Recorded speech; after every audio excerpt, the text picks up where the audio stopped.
ഞങ്ങളുടെ മണാലി ട്രിപ്പിൽ ഞങ്ങൾ സ്റ്റേ ചെയ്ത ഹോട്ടലാണിത്. അത്യാവശ്യം നല്ലൊരു സ്റ്റേ ആയിരുന്നു. റൂമാണെങ്കിലും കാര്യങ്ങളാണെങ്കിലും അത്യാവശ്യം നല്ല വൃത്തിയുള്ള നല്ലൊരു റൂമും കാര്യങ്ങളൊക്കെ ആയിരുന്നു. നമുക്ക് ആവശ്യമായിട്ടുള്ള ഫെസിലിറ്റീസ് എല്ലാം ഉണ്ട് കേട്ടോ. മെയിനായിട്ട് നല്ലൊരു ടി വി, ബെഡ്, കാര്യങ്ങൾ, നല്ല വൃത്തിയുള്ള റൂമാണ്. അത്യാവശ്യം വാട്ടർ ഹീറ്റർ കാര്യങ്ങളെല്ലാം ഉണ്ട്. പിന്നെ റൂം ഹീറ്റർ നമ്മൾ സെപ്പറേറ്റ് റെൻറ്റ് വാങ്ങുമായിരുന്നു. പിന്നെ റൂം നല്ലൊരു ലൊക്കേഷനിലാണ്. അതേപോലെ തന്നെ ബാത്റൂം ആണെങ്കിൽ അത്യാവശ്യം കുഴപ്പമില്ല, നല്ല ക്ലീൻ ആയിട്ടുള്ള ബാത്റൂമും കാര്യങ്ങളൊക്കെ ആയിരുന്നു. വാട്ടർ ഹീറ്ററുണ്ട്, അതുകൊണ്ട് ഫുൾ ടൈം നമുക്ക് ഹോട്ട് വാട്ടർ കിട്ടുമായിരുന്നു. റൂമാണെങ്കിൽ അത്യാവശ്യം നല്ല നീറ്റായിട്ടാണ് അവർ മെയിൻറ്റെയിൻ ചെയ്തേക്കുന്നത്. നല്ല ചെയറും കാര്യങ്ങളും, ടി വി ആണെങ്കിലും നമുക്ക് കണക്ട് ചെയ്ത് യൂസ് ചെയ്യാം. ബാക്കി എല്ലാ കാര്യങ്ങളും വെച്ച് നോക്കുമ്പോൾ ബെറ്ററായിരുന്നു, നല്ലൊരു ഓപ്ഷനായിരുന്നു ഈ റൂം. ഈ റൂമിൻ്റെ ലൊക്കേഷനാണെങ്കിലും അത്യാവശ്യം നല്ലൊരു ഏരിയ തന്നെയായിരുന്നു. ഇവിടുന്ന് ദൂരെ നോക്കിക്കഴിഞ്ഞാൽ നമുക്ക് മഞ്ഞുമല കാണാം, നല്ല ദൂരെ. കുറച്ചും കൂടി നല്ല സീസണിൽ വന്നു കഴിഞ്ഞ് കഴിഞ്ഞാൽ ഒരു ഫെബ് ആ ടൈമിലൊക്കെ വന്നു കഴിഞ്ഞാൽ അത്യാവശ്യം നല്ല രീതിയിൽ ഇവിടെ ഫുള്ള് സ്നോ ആയിട്ട് മൂടിക്കിടക്കുമെന്നാണ് കേട്ടിട്ടുള്ളത്. അതേപോലെ തന്നെ എടുത്തു പറയേണ്ടതാണ് ഈ ബാൽക്കണി. ഒരു സൈഡിൽ നിന്ന് കഴിഞ്ഞാൽ നമുക്ക് പൈൻ ഫോറസ്റ്റ് കാണാം, അടുത്ത സൈഡിൽ നിന്ന് കഴിഞ്ഞാൽ നമുക്ക് ദൂരെ ക്യാമറയിൽ അത്ര വ്യക്തമല്ല, എന്നാലും മഞ്ഞുമലയും കാര്യങ്ങളൊക്കെ കാണാം.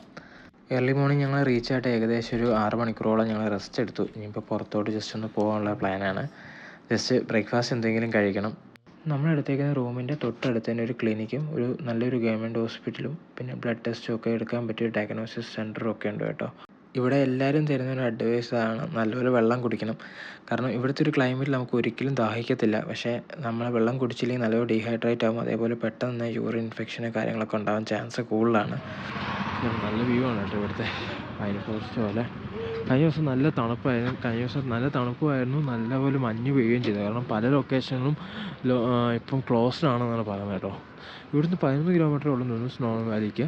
ഇവിടെ ബൈക്ക് റെൻറ്റും കാര്യങ്ങളൊക്കെ കിട്ടും. ജസ്റ്റ് നമ്മൾ ചോദിച്ചൊക്കെ എങ്ങനെയാണെന്ന് റേറ്റും കാര്യങ്ങളും. നമ്മൾ മുമ്പ് കണ്ട ഹോസ്പിറ്റലിലെ ഫ്രണ്ടാണ് കേട്ടോ ഇത്. ഒന്ന് കുറച്ചുകൂടെ മുന്നോട്ട് പോയാൽ ഫുഡ് കഴിക്കാൻ വേണ്ടി ചെറിയ കടകളും കാര്യങ്ങളൊക്കെ കിട്ടുമെന്ന് കേട്ടോ. ബെഡോമേറ്റ് അങ്ങനത്തെ ചെറിയ കടകളും കാര്യങ്ങളൊക്കെ കിട്ടുമെന്ന് പറഞ്ഞു കേട്ടോ.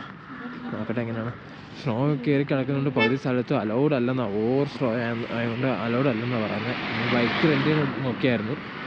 ഹിമാലയത്തിൽ നിൽക്കുകയാണെങ്കിൽ 1400 1500. പിന്നെ റോയൽ എൻഫീൽഡ് 100 എന്ന് പറഞ്ഞൊരു മോഡലുണ്ട്, അതിനാണെങ്കിൽ 1000 റുപ്പീസ്. സ്കൂട്ടറാണ് 750. അങ്ങനത്തെ റേറ്റൊക്കെ കിട്ടും. നമ്മൾ തൊട്ടടുത്ത് കണ്ട ഒരു ചെറിയ ധാബയാണ് കേട്ടോ, പഞ്ചാബി ധാബ. ഇവിടെ മാഗി അങ്ങനത്തെ ബ്രെഡ് ഓംലെറ്റ് അങ്ങനത്തെ കാര്യങ്ങൾ കിട്ടുള്ളൂ. എല്ലായിട്ടൊന്നും പ്രതീക്ഷിക്കാൻ വേണ്ട. ആലു പൊറോട്ട എന്താ, ഞങ്ങളത് കഴിച്ചിട്ട് വരാം. ബ്രെഡ് ഓംലെറ്റ് വന്നു കേട്ടോ. മാഗി പറഞ്ഞിട്ടുണ്ട്, സമയം എടുക്കും വരാൻ വേണ്ടി. ബാക്കി ഇതൊക്കെ മാത്രമേ ഉള്ളൂ കേട്ടോ ഇവിടെ ഇപ്പം ഈ സമയത്ത്.